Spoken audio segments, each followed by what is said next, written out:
Mas esses dias eu estava compartilhando com a turma do culto da manhã, a gente estava fazendo uma matéria no seminário sobre ética cristã. E uma das coisas que se levantou na aula foi o pecado de Davi. E quando o professor começou a explanar sobre o pecado de Davi e sobre outras tantas coisas, o professor disse algumas coisas interessantes.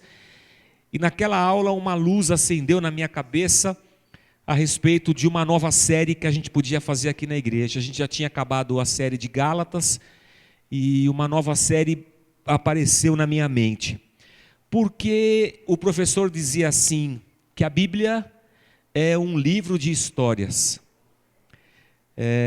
Deus se revela para nós, se nós como cristãos cremos que a Bíblia é a revelação de Deus, para nós, desse Deus se revela através de histórias.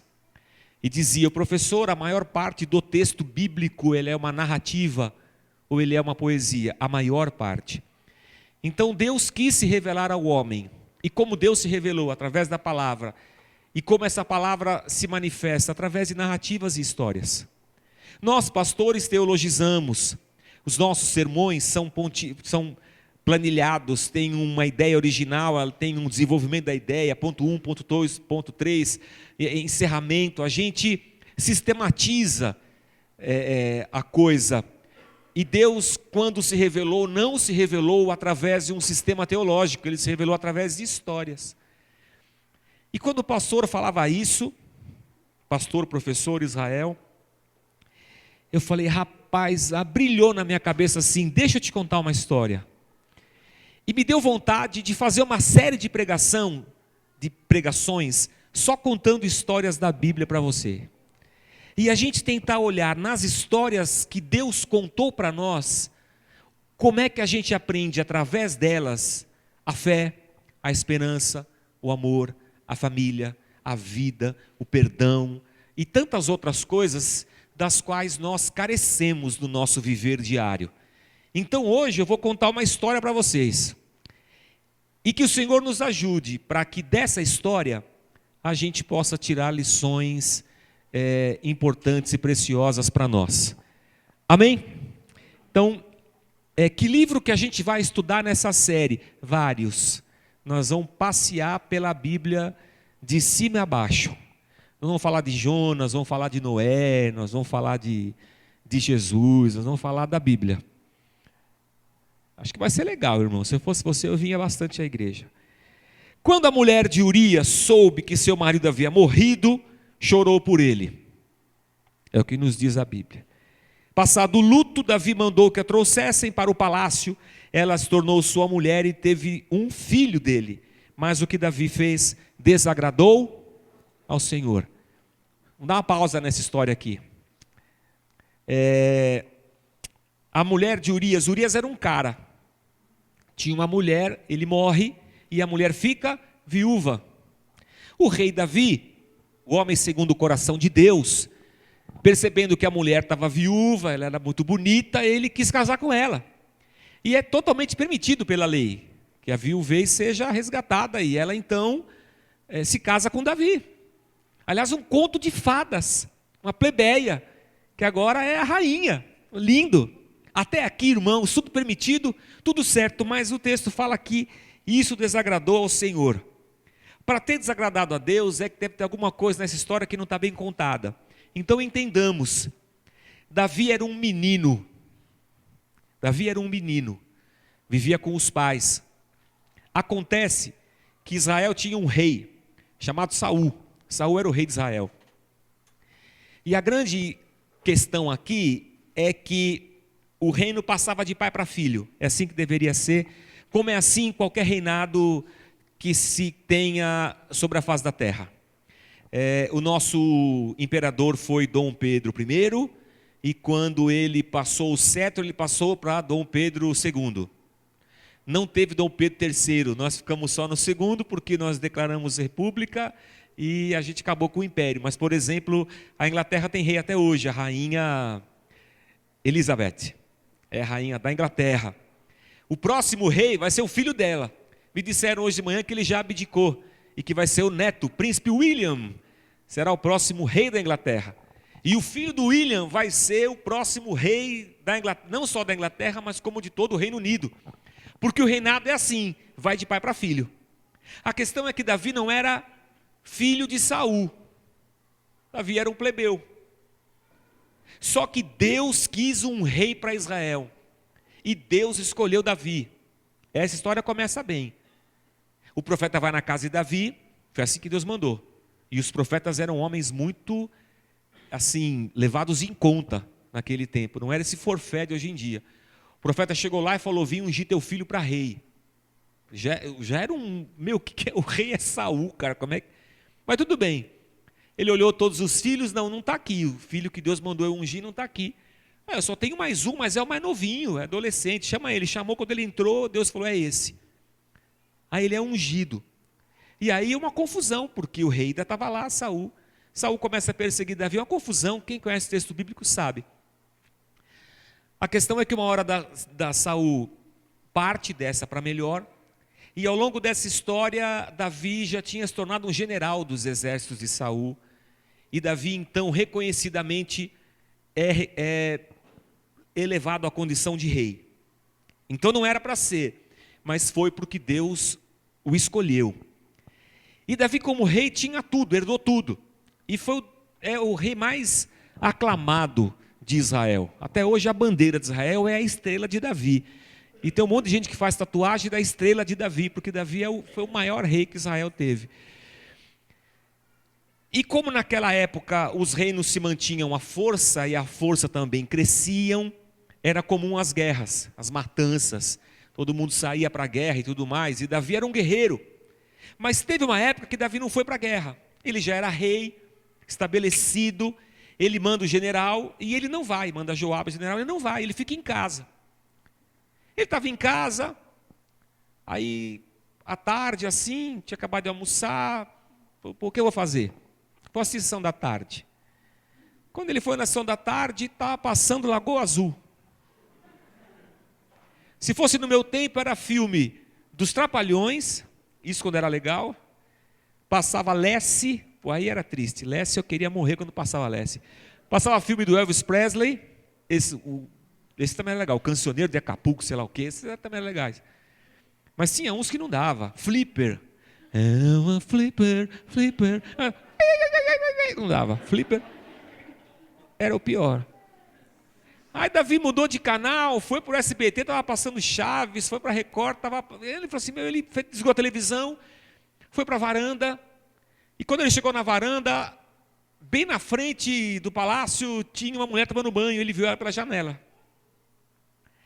Talvez para você seja difícil entender isso, mas quem já passou férias na Praia Grande sabe como é. Se você se você estica o braço na janela do seu apartamento, você entra dentro da casa do outro apartamento. Você sabe bem como é isso aí. Ele viu a mulher tomando banho, ele podia ter... Putz, nossa, pelo amor de Deus. Não, ele puxou a cadeira e ficou assistindo aquela televisão que estava muito interessante. A mulher pelada lá tomando banho, ele assistindo, feliz da vida dele. Aí ele pegou, chamou o súdito, escuta, quem é aquela mulher que mora ali assim? Ah, Batseba, chama ela aqui. Quem é o marido dela? Urias, soldado, está na guerra. Ah, está na guerra. Venha! Chamaram ela, somebody love, pau, pum, foi. Beijou e foi. E ela era súdita, ele é o rei, pô. Fazer o quê? Tá bom, vida que vai, irmãos. Ela voltou para a vida dela, ele voltou para a vida dele e tal. Passou uns 2 meses, toca o telefone no palácio. Alguém chama Davi, é para o senhor. Quem é? Batseba. Ah, ô Batseba, ô grande rei, estou grávida. Falou assim, malandro, como é que eu vou consertar esse trem aí? Pegou o telefone e ligou para Joabe, o general. Joabe, manda Urias voltar para casa. Fala que ele está de folga, qualquer coisa assim. Urias falou assim, ele vai voltar, vai entrar em casa, está mordendo maçaneta, 3 meses na guerra. Vai cair para cima da mulher dele, beleza, está feita a misa. Pronto, não tinha, naquela época não tinha exame de DNA, não vai saber quem é o pai mesmo. História resolvida. Cara, com o soldado não entrou em casa. Falou assim, meu rei, como é que eu posso entrar em casa, meditar com a minha mulher, me alegrar quando meus irmãos estão lutando na guerra? Não posso. Davi falou assim: "Ô, cara difícil", mandou embebedar o cara. Cara, e toma, e deixou o cara bebinho. O cara não entrou em casa, ele foi e se deitou na escadaria do palácio. Davi falou assim: "Esse cara é difícil, meu". Aí Davi escreve uma carta para o general: "Joabe, me ajuda aí, ó. O portador dessa carta, você manda ele para a guerra, tipo, bem lá na frente, sozinho, assim, para o que deve é". Aí o cara nem sabia. Levou a carta feliz do rei. Ó, meu general, a carta do rei Davi. Ah, leu Davi. Joabe leu, bom. Atenção, Joabe, atenção, Urias, ordinário, marche. Ele vai. Ah. Virou uma peneira de tanta flecha que ele tomou. Aí vem a carta de Joabe para o rei. Ó, amado Davi, um soldado nosso morreu. Qual? Urias. Ó. Manda avisar Batseba. Batseba, seu esposo morreu. Ela assim, né? Putz. Quando acabou o choro do luto, Davi já, casou com ela, falou assim: pronto. Viúva, o trem está resolvido. Resolvida a história. Mas o que Davi fez não agradou o Senhor. Aí Deus chama um profeta. Naquele tempo tinha 2 tipos de profeta. Existiam profetas do rei. Os profetas do rei moravam no palácio. E todo dia traziam palavras para o rei. Eles ajudavam, a função deles era manter o rei sempre ligado a Deus, trazendo as palavras de Deus para o rei. E havia profetas que não era esse tipo de profeta, era qualquer um. O cara está lá no campo, de repente Deus fala com ele e fala assim: é você, vai lá e fala isso, como Deus fez com Jonas e mandou ele pregar em Nínive. A questão é que Natã era um profeta do rei. Se você conhecer um pouco da história bíblica e conhecer um livro chamado Jeremias, Deus chama Jeremias e fala assim: vai lá e fala para o rei que vocês vão perder a guerra, que vai morrer todo mundo, que vai cair tudo, que vocês vão ser, que vai tocar o horror. E já vai Jeremias: vai dar tudo errado, nós vamos perder, vai morrer todo mundo, nós vamos ser devastados e pá. Aí o rei chama os profetas dele, e os profetas dele falam o quê? Os caras comiam no palácio, bebiam no palácio, o salário do palácio: amado rei, vai dar tudo certo, não escuta esse cara que ele não sabe nada. No fim deu tudo errado mesmo. Jeremias estava certo. Natã chega: eu tenho que falar para o rei que ele pecou. Você já pegou alguém que fez alguma coisa errada e na força da razão foi tentar convencer a pessoa que ela estava errada? É fácil? Não é fácil. Se alguém aqui da igreja for falar com você porque você fez alguma bobagem, e ele for te explicar da lei, da Bíblia, que não pode fazer isso, o que você vai fazer? Cara, vai se ferrar, meu. Vai se danar, pô. Vai cuidar da sua vida. Porque é difícil penetrar através da razão. A gente tem as nossas defesas, a gente tem as nossas explicações. É difícil. Uma vez, vou contar uma historinha de casa aqui.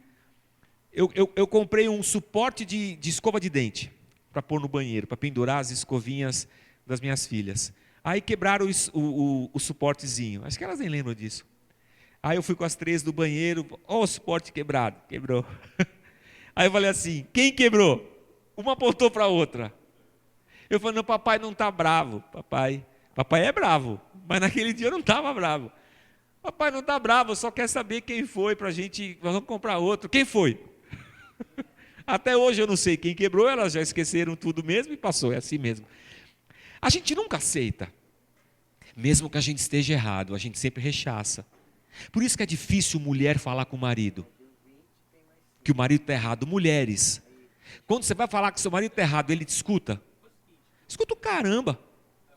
Ele vai ter 1 milhão de desculpas, ele vai falar um monte de coisa, ele vai dar um monte de rodeio, a gente não aceita.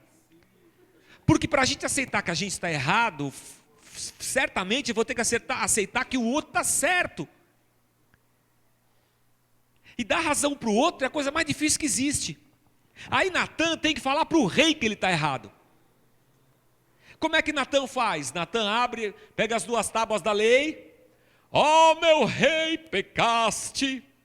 Eis aqui, não adulterarás.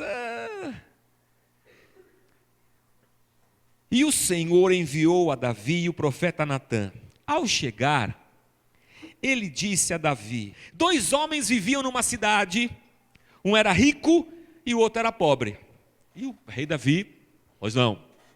O rico possuía muitas ovelhas e bois, mas o pobre tinha nada. Só tinha uma cordeirinha que havia comprado. Ele a criou, a cordeirinha, e ela cresceu com ele e com seus filhos. Olha que coisa linda. Ela comia junto dele, bebia do seu corpo, do seu copo, e até dormia em seus braços. E não é assim nosso cachorrinho hoje, irmãos? O cachorro anda dentro de casa, você tira da boca, dá um pedaço para ele, dorme na cama. Meu, quando era adolescente, a gente tinha um cachorro Nero, que a gente estava deitado no sofá, o Nero entrava atrás da gente, empurrava a gente com as patas para fora do sofá e ficava ele era grandão. É assim que a gente cuida de bicho, vira coisa da família. Esse cara tinha uma cordeirinha, o bicho de estimação dele é uma cordeirinha, ela bebia do copo dele, ele amava a cordeirinha. Era como uma filha para ele. E o rei está ouvindo a história. Certo dia um viajante chegou à casa do rico, e esse não quis pegar uma de suas próprias ovelhas, ou de seus bois, para preparar-lhe uma refeição. Em vez disso, preparou para o visitante a cordeira que pertencia ao pobre, catou a cordeirinha do pobre, matou para fazer um jantar e fez serventia com o chapéu dos outros. Então Davi encheu-se de ira contra o homem e disse a Natã: juro pelo nome do Senhor, que o homem que fez isso merece a morte. Deverá pagar 4 vezes o preço da cordeira, porquanto agiu sem misericórdia. Aí Natã tem que terminar a história. Você é o homem. Você é o homem, rei. Assim diz o Senhor, o Deus de Israel: eu te ungi rei de Israel, e o livrei das mãos de Saul. Dei-lhe casa e as mulheres do seu senhor. Dei-lhe a nação de Israel e Judá. E se tudo isso não fosse suficiente, eu lhe teria dado mais ainda. Versículo 13. Então Davi disse a Natã: eu pequei contra o Senhor. Parece que a história não foi para a mente e para a razão de Davi. A história foi para o coração e ela entrou em Davi. E Davi disse: esse cara sou eu. E Natã respondeu: o Senhor perdoou o seu pecado, você não morrerá. Até aí. Que coisa incrível essa história, irmãos. E olhando para ela, eu fiquei pensando em que tipo de lições a gente pode tirar dela. E uma lição bastante interessante dessa história para nós é que Davi, vocês se lembram que eu comentei com vocês, ele foi ungido rei, ele era um adolescente. Quando em Israel se separavam os reis, os profetas, sacerdotes, tinha essa coisa de ungir com óleo, até os apetrechos do templo eram ungidos. Ungiram Davi como rei, mas ele não era rei, ele era um adolescente, e Saul era o rei de Israel. O que aconteceu é que Saul logo percebeu que alguma coisa tinha acontecido. É como se Saul sentisse que Deus não estava mais do lado dele, estava com Davi. Davi começa a crescer, se torna um general, e Saul começa a perceber que aquele cara era um perigo para ele como rei. E Saul começa a tentar matar Davi. Até jogar uma lança em Davi, já Saul jogou, é que Davi deu uma de Matrix e desviou da lança. Davi teve que fugir e andar fugido, porque Saul queria matar ele de todo jeito. E em 2 ocasiões muito interessantes, Davi conseguiu fugir de Saul, e em 2 situações foi assim: Davi se escondeu numa caverna, ó que louco, no fundo da caverna Davi escondido, com alguns amigos dele que também fugiram com ele formou um grupo de guerrilha. Saul está com as suas tropas procurando Davi. Saul fica apertado e procura uma caverna para fazer número 2. Ele entra na caverna, abaixa, não sei se tinha cueca naquele tempo lá, o que era. Não sei se ele abaixou ou se ele levantou a saia. Mas Saul está lá, fazendo número 2, e Davi lá no fundo da caverna. E aquela visão horrorosa. Os soldados disseram assim: Davi, Deus está entregando na tua mão, e teu inimigo mata o homem. Enfiou uma faca nele e acabou, ele quer te matar. Falou: não, cara, não posso. Não posso matar o rei, cara. Teve uma outra vez que Davi, fugindo, numa alta madrugada, ele viu a tropa de Saul dormindo, ao relento lá, a tropa inteira, e Saul dormindo. Algum soldado mocorongo dormiu junto lá, e Davi foi lá, pegou a capa de Saul, mas não matou. Por 2 vezes Davi pôde matar Saul, e Davi não matou. Davi era um cara íntegro. Davi era um menino que cresceu temendo a Deus. Davi era um cara que matava gente na guerra, mas que escrevia salmos. E Davi era um cara que tinha uma história com Deus. Que em momentos críticos ele não revidou Saul. E ele até poderia, e a tropa dele ia dizer: fez bem feito, vamos lá, que você deve ser o rei. Mas ele falou assim: não, cara, não posso fazer isso. Não posso entrar pela porta dos fundos, eu não posso ferir o ungido de Deus, eu não posso fazer isso, cara. É desse homem que nós estamos falando. É ele que um dia se viu em casa e pela janela viu uma mulher pelada tomando banho. E essa história diz assim para mim: cuidado, cara. Por que cuidado? Porque todo mundo tem um momento em que descansa as armas. Todos nós temos um momento em que nós nos achamos. E que eu relaxo um pouco a caminhada. E que eu penso assim: cara, eu sou legal. Eu sou bacana. Toda mulher tem. Aquela coisa que você vai sair um dia, você bota uma roupa e fala assim: uau, I'm hot. Não quero falar a palavra em português. Ou que você, cara, olha e fala: nossa. Outro dia a gente foi levar presentes de Natal para uma comunidade aqui na Vila Prudente. O André estava com a gente lá. Fomos levar bola. Não é gostoso, André? Aí as crianças estão lá, você dá bola para as crianças choram porque é Natal, elas não tinham nada, e eu dei um presente. O que eu sinto? Eu sinto que eu sou o cara, meu. Pô, eu sou o cara, meu. Eu dou brinquedo para as crianças no Natal. Eu vou na igreja. Eu nunca traí a minha mulher. Pô,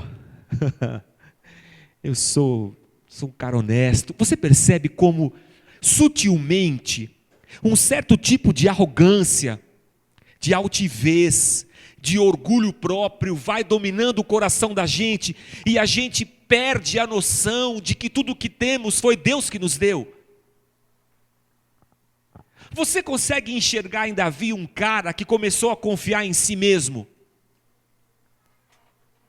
E quando o seu alerta foi ligado, porque ele viu a mulher nua, ele poderia ter fugido daquela situação, mas ele preferiu brincar com o perigo.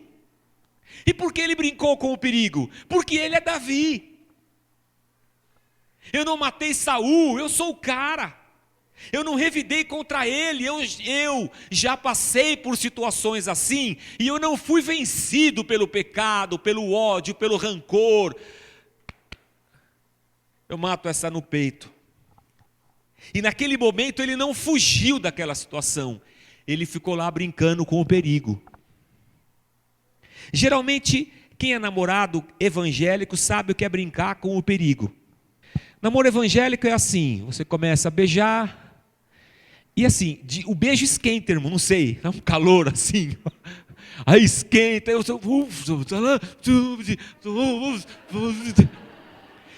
aí já começa aquele namoro tipo método Braille, você quer fazer leitura com as mãos, aleluia, eu vou botar a mão para cá, a mão para lá.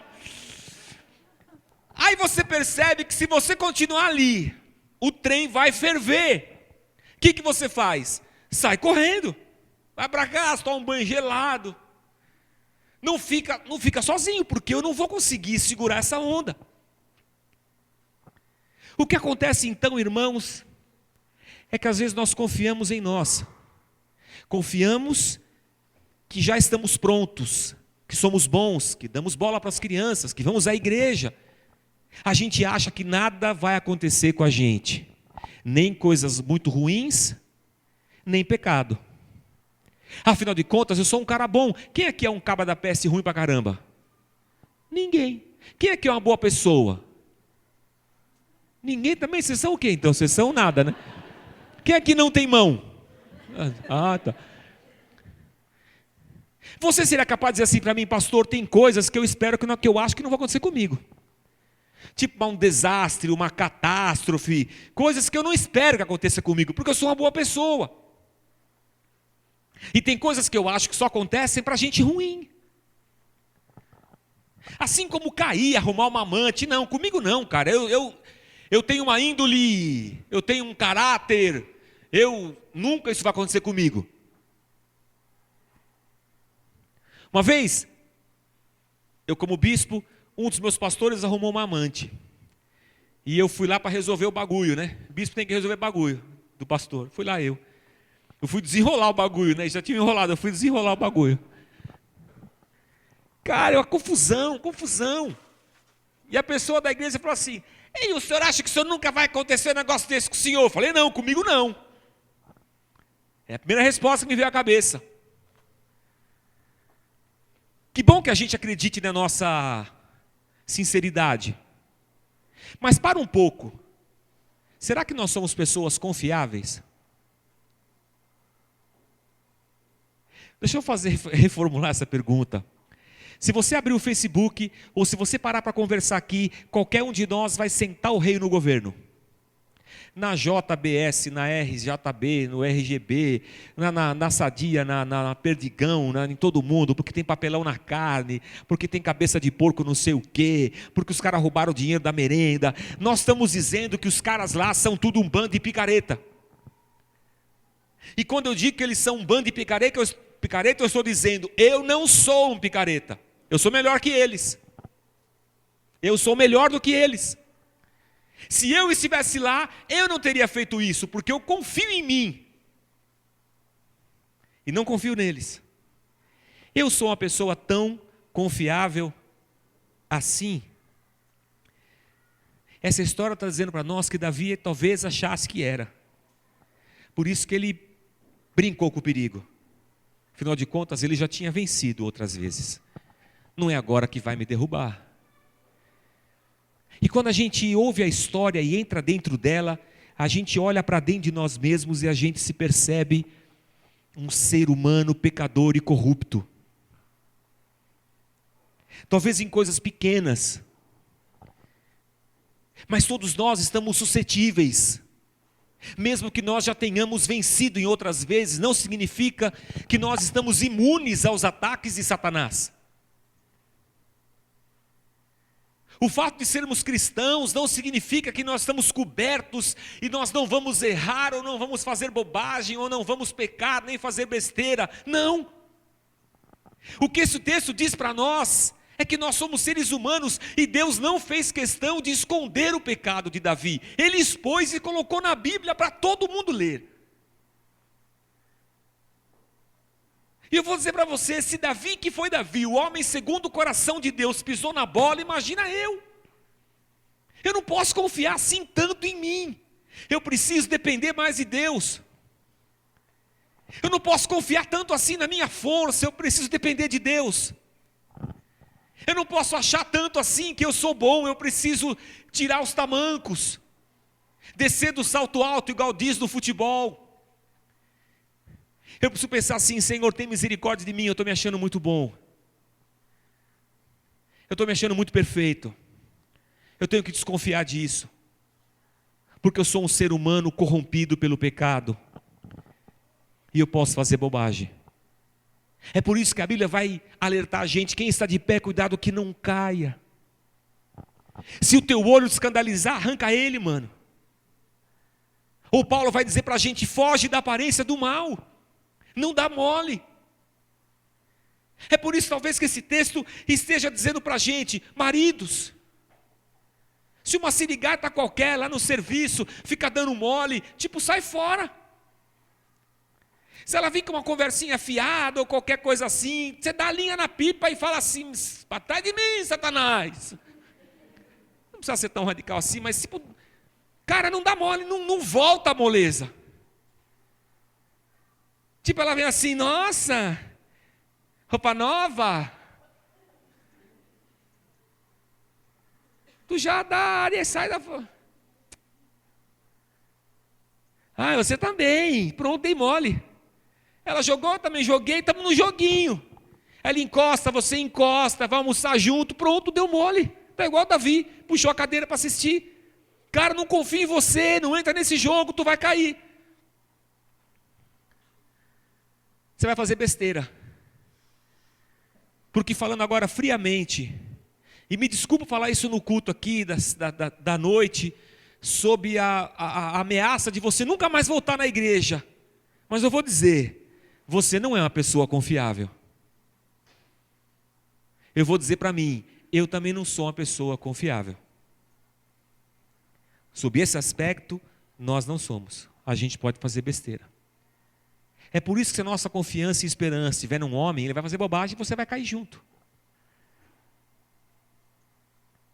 Você consegue perceber o quanto de você está aqui nesse ser humano chamado Davi? O quanto de arrogância, de prepotência, quanto de orgulho. Por exemplo, a gente está vindo nessa igreja aqui, essa igreja é legal pra caramba, não é? A semana passada a gente viu que ela não é tão legal assim, vocês lembram? Que a gente tem muitos defeitos. Mais do que isso. Eu venho aqui nessa igreja e falo assim, minha igreja é legal, cara. Minha igreja tem tatuado, tem punk, tem careca do subúrbio. Minha igreja tem pai de família, tem cara legal. Minha igreja é moderna. Minha igreja tem bateria, minha igreja é legal pra caramba. Aí eu penso nos caras que ficaram na igreja de onde eu vim, né? E o que eu penso deles? Coitados. Olha lá. Se eles caíssem em si, viram pra cá. Aqui é muito mais legal, pô. Ah, meu Deus, eles estão lá no engano. Eu sou melhor do que eles. Aleluia. Oh, você é melhor, olha só. Olha como eu já tomei uma rasteira, eu sou melhor. Nós nos achamos melhores do que outros seres humanos. Nós não entendemos o mandamento de Deus, que a gente tem que amar o próximo. E subimos no tamanco da arrogância, nos achamos melhores do que outra igreja, melhores do que outros crentes, melhores do que outras pessoas, melhores do que o bandido, achamos que somos melhores do que os políticos. Para um pouco, irmãos. A gente é tudo farinha do mesmo saco. Nós não sabemos o que faríamos se submetidos à mesma pressão. Davi achou que não ia errar. Errou. Pedro também achou. Jamais te negarei, ó Senhor. Dali meia hora estava negando, nunca vi Jesus. Esse não é Pedro, esse é nós, é eu, é você, somos nós, somos eu e você. Mas essa história não é só desgraceira para o nosso lado. Essa história também mostra o perdão e a capacidade de Deus de nos perdoar. Ou de perdoar Davi, vamos falar de Davi. Deus manda Natan lá e Natan fala assim, Davi, você é o cara, e Davi fala, pum. Só que tinha um monte de consequência aí, né? Tinha um filho, tinha uma morte nas costas, tinha coisa pesada. Muitas consequências recaíram sobre Davi, Deus falou. Mas Deus falou, Davi, não vou te matar. Você mesmo disse que o cara que fez isso deveria morrer, mas eu não vou te matar. Eu escolhi te perdoar.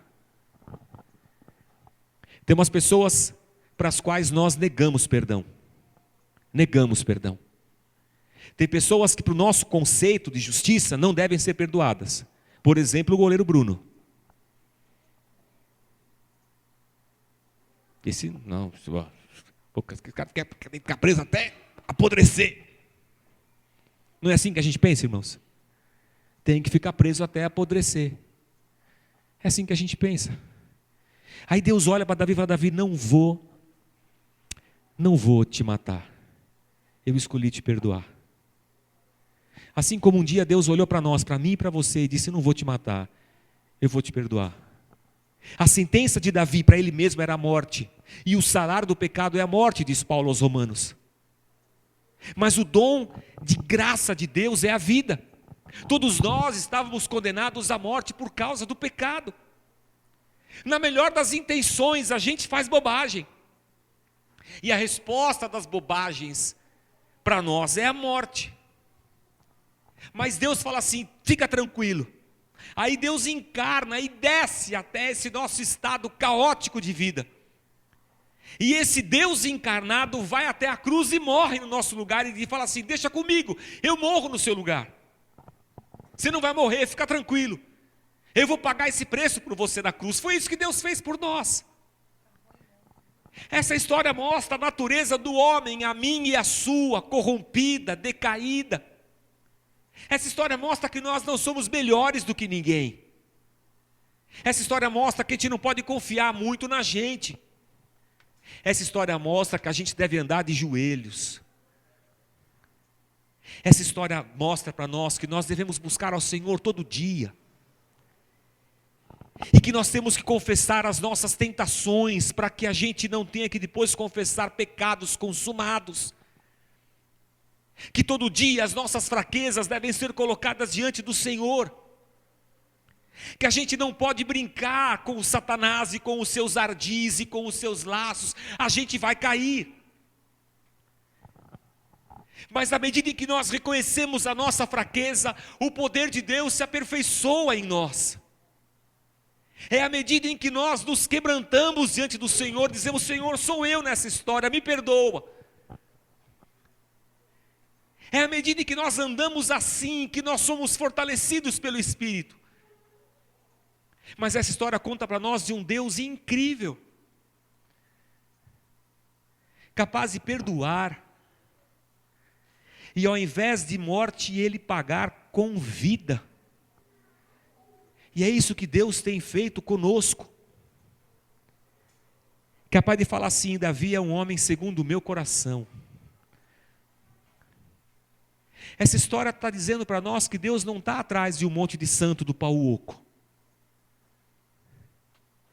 Que Deus está atrás de seres humanos conscientes da sua fraqueza, da sua inclinação para o pecado, conscientes das suas maldades que são carregadas no oculto do coração.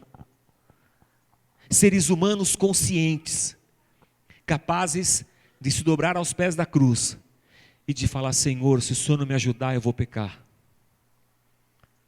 Se o Senhor não me fortalecer, eu vou matar minha sogra.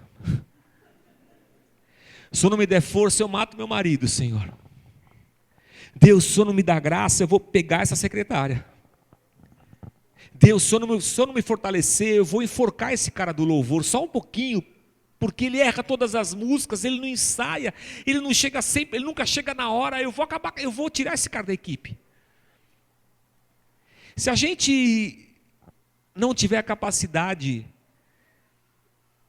de arrependimento, de contrição, de quebrantamento, se a gente não conseguir olhar para as histórias que Deus nos conta e sermos como Davi, capazes de entrar na história e dizer: sou eu, então talvez não exista espaço dentro de nós para arrependimento e para mudança de vida.